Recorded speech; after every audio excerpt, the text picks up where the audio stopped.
Hey everybody, hope you guys are doing well. They're known as the most violent settlement in the Israeli occupied West Bank. They preach for the slaughter of non Jewish babies. They're the settlement of Yitzhar.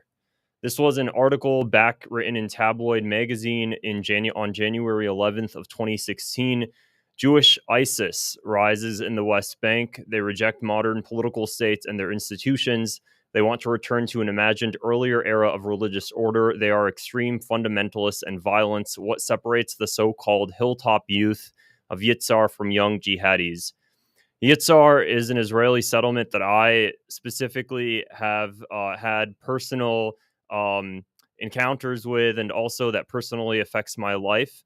They are an Israeli settlement in the occupied West Bank. I can show you guys a map right over here of where Yitzhar is located. They're located right here where the arrow is pointing, and I'll zoom in a bit. And the reason I say it affects me directly is because my family's village.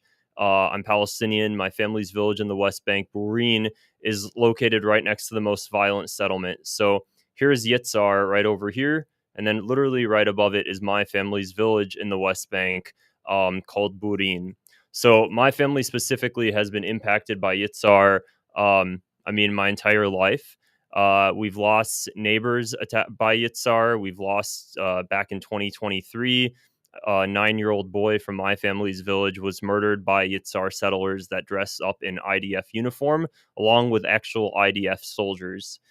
Like I said, the rabbi at Yitzhar follows an ideology known as Kahanism. Kahanism is a radical form of Judaism that preaches for the slaughter of non-Jewish babies. Yitzhak Shapira, right over here, is the rabbi at Yitzhar that promotes this extremist ideology. Back in 2010, Yitzhak Shapira was actually arrested by Israeli forces because of the fact that he went out publicly and not only started preaching for the slaughter of non-Jews, but actually started preaching for the slaughter of Gentile babies specifically. He said that by slaughtering Gentile babies, Gentile is another word for non-Jewish babies, you're basically eliminating a future risk that could happen. So this ideology from Yitzhak Shapira is ingrained in all of the settlers of Yitzhar, especially the Hilltop Youth. So Hilltop Youth is another word for basically these settlers of Yitzhar that are teenage settlers that go around and terrorize Palestinian villages nearby. Here's another photo of some of the Yitzhar settlers. Here are three gentlemen. The one you see in the middle here, his name is Yitzhak Levi Falant.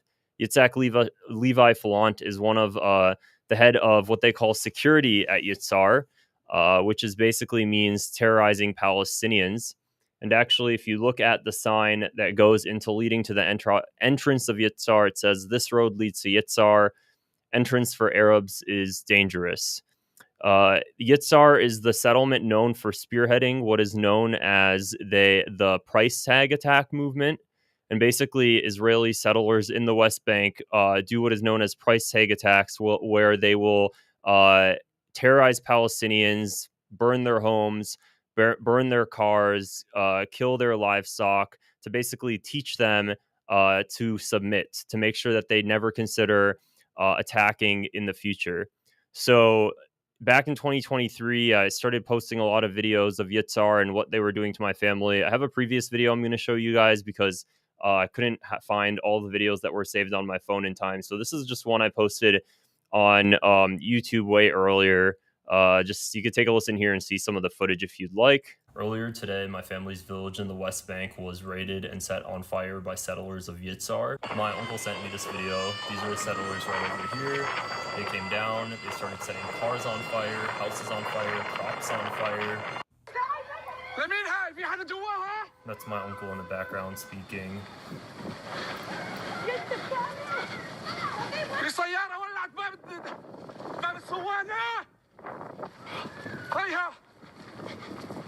There's settlements at the top of this mountain. So I'm going to stop here. It feels kind of awkward just showing my own face in videos. But so Yitzhar is right there where I'm pointing. It's that settlement at the top of the hill. And then my family's village is right here below. Like I said, it was Bureen. It is Bureen.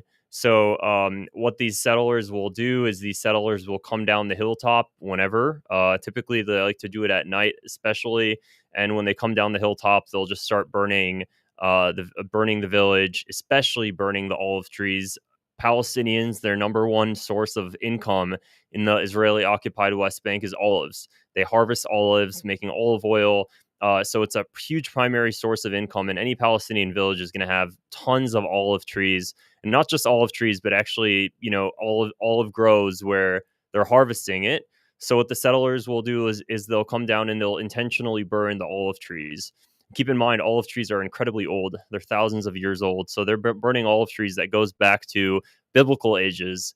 Um, and they do this to make sure that Palestinians have no money, to basically scare Palestinians, to force them to leave, to make their lives as difficult as possible until they willingly decide to leave because the danger and the risk is just too high. So that's a little bit about Yitzhar. Uh, During Biden's administration, and this is not to promote Biden in any way whatsoever. I think he was one of the worst presidents, but he did push one executive order.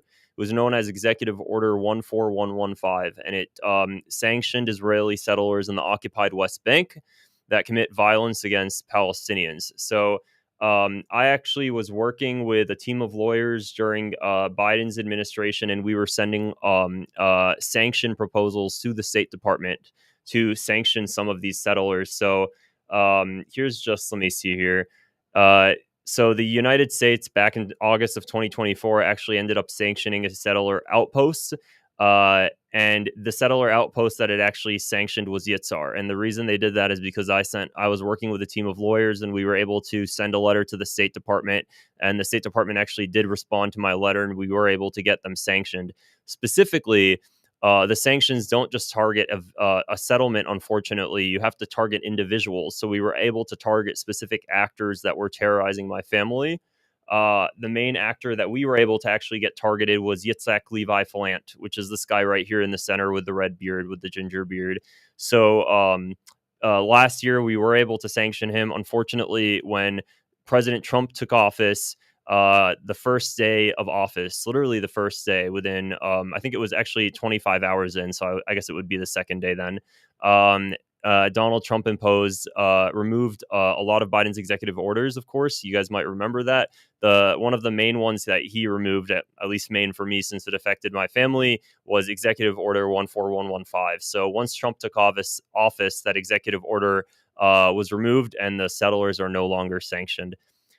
My family still, till today, every day, they're getting routinely terrorized by Yitzhar. I've previously also posted videos on TikTok. Maybe I can like pull one up really quick while I'm speaking.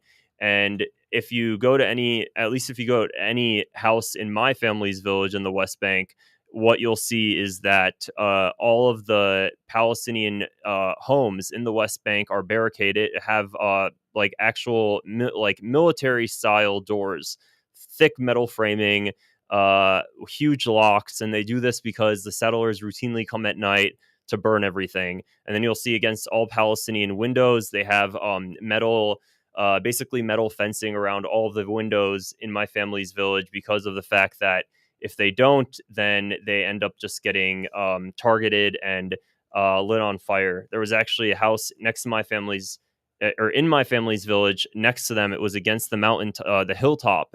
And if a Palestinian decides to build his home too high up the hilltop, which is still his land, it's in a Palestinian area B, and it's still his land, the Israeli settlers will come and they'll burn down the home, just to basically do it as a price tag attack, to teach Palestinians to make sure they remain in their lane. So that's just kind of what these settlers of Yitzhar do. Here we go. I'm able to find some of the footage here. Let's see if I could find it. I posted so much footage from Yitzhar. So that's just a little bit about Yitzhar. And then another thing I was going to say, unfortunately, is that if you go on YouTube and you search up Yitzhar started to catch on to the fact that they're getting horrible PR. And what they do now is if you go on YouTube to search up them, they started a propaganda campaign to make themselves look innocent. So the first thing you see on YouTube when you search them up is the Jewish extremists of Yitzhar exclusive. And they're basically mocking the fact they're named as Jewish extremists by posting a photo of a family of Yitzhar with their children. And of course, the account that posted it is Boomerang Fighting for Israel. And then the next one is Beloved Yitzhar, and it's posted by the Jewish Heritage Project. So they're trying to fix their PR to make themselves not look like they're extremists. However, keep in mind they are actually following the ideologies of a U.S. designated terrorist organization. There's only one Jewish U.S. Designated special terrorist group, and it's Kahan. It's the only U.S. designated Jewish terrorist organization. It's called Kahan. They were listed as a U.S. foreign terrorist organization up until 2023 when Biden removed them, and they're still listed as a special designated foreign terrorist organization in the U.S. It's just a different classification. So Kahan Chai is known for plotting extremist attacks here in the United States back in the 80s. And the rabbis of Yitzhar and Yitzhar in general, they follow Kahanism, which promotes this ideology. The Kahan symbol is basically a yellow fist with the Star of David behind it. So these settlers of Yitzhar follow this extremist ideology, which was one of the main reasons we were actually able to impose sanctions on some of them, because they have actual links to U.S. designated special designated terrorist group. That's just, I nobody's really stopping them. Also interesting to note, let's see if I posted this article somewhere here. Doesn't look like I did. I think showed you guys already the sign that says the road is dangerous. Yitzhar is so violent that they actually attack IDF soldiers. So Yitzhar, whenever the IDF comes and tries to stop Yitzhar from burning a Palestinian home, or Yitzhar settlers believe that the IDF is trying to stop them from burning olive trees, which, most of the time the IDF stands behind them and lets them. There were a few times where the IDF tried to stop them. And in those cases, Yitzhar settlers actually attacked and hurt the IDF. Yeah, that's true. They hurt the IDF. That's how extreme these guys are. They think the IDF sometimes is not being radical enough. So, and I think I actually can pull up an article for that pretty quick here. Yitzhar attacks IDF. There have been many cases of this actually. So there it is. This was in the Jerusalem Post. Let me just go ahead and share my screen here for you guys to see. It seems like they ended up masked Israeli settlers. Let me extend my screen here. There we go. Masked Israeli settlers armed with knives throw stones at IDF patrol outside of Yitzhar. A group of masked settlers reportedly attacked an IDF patrol outside the West Bank settlement of Yitzhar, throwing stones as troops passed them. The settlers, many of whom were armed with knives, also reportedly punctured the vehicle's tires. Again, remember, these are IDF vehicles. No soldiers were injured in the incident, and no suspects have been arrested as of yet. Again, this is because Yitzhar believes that even other Jews that are not extreme and decide to murder Gentiles or non-Jews, the Jews that are not helping in facilitating the murder of non-Jews, or the Jews that are not being extreme enough, are also considered targets for Yitzhar. So Yitzhar is a settlement that was initially created and built. That first outpost of Yitzhar was in 1982. And since then, now it's 2025. So it's been more than 40 years since Yitzhar has been around. It's a small settlement. It's not big at all. It's about, say, less than 4,000 settlers, maybe even closer to 2,000, actually. So it's deep in the West Bank. It's not just some settlement in Hebron or Jerusalem or anything. My family's village is very deep in the West Bank. It's right here in the center. Nablus is one of the biggest West Bank cities, and it's right below that is my family's village, and then Yitzhar. And it's so these Yitzhar settlers, they build their settlements and the outposts in general on the hilltops, and they do that because all Palestinian villages are in the valleys. So by having the Israeli settlers in the hilltop, they're able to look down on the Palestinians with their M16 rifles and kind of keep them in line. The M16 rifles that these settlers get, of course, comes from U.S. taxpayer dollars and their American weaponry. They get into the hands of the settlers because the IDF, Israel, purchases weaponry from the United States. And then those M16 rifles eventually end up in the hands of the settlers because the Israeli government arms these settlers and treats them as like their second line of defense, as militias to basically also suppress and keep the Palestinians in line. So, of course, if you're a Palestinian in the Israeli occupied West Bank, you can't own any sort of weaponry. It's illegal. If you're found with even any sort of weapons, you're put in prison for life. Even though the settlers that are literally looking down on you in the hilltops are allowed to carry weapons. So that's really everything I guess I wanted to show for this video. I could probably talk about Yitzhar nonstop, but I hope you guys found this video interesting. Would really appreciate if you click the subscribe button below and like it. I'd really love if I could to just show up above the YouTube search results, above the posts here, because it really bothers me how they try to sugarcoat this settlement as if they're not actually following the ideologies of a U.S. designated U.S. designated terrorist organization. But that's kind of how Israel operates. You know, when they do something bad, they immediately do a propaganda campaign pretending to be the exact opposite.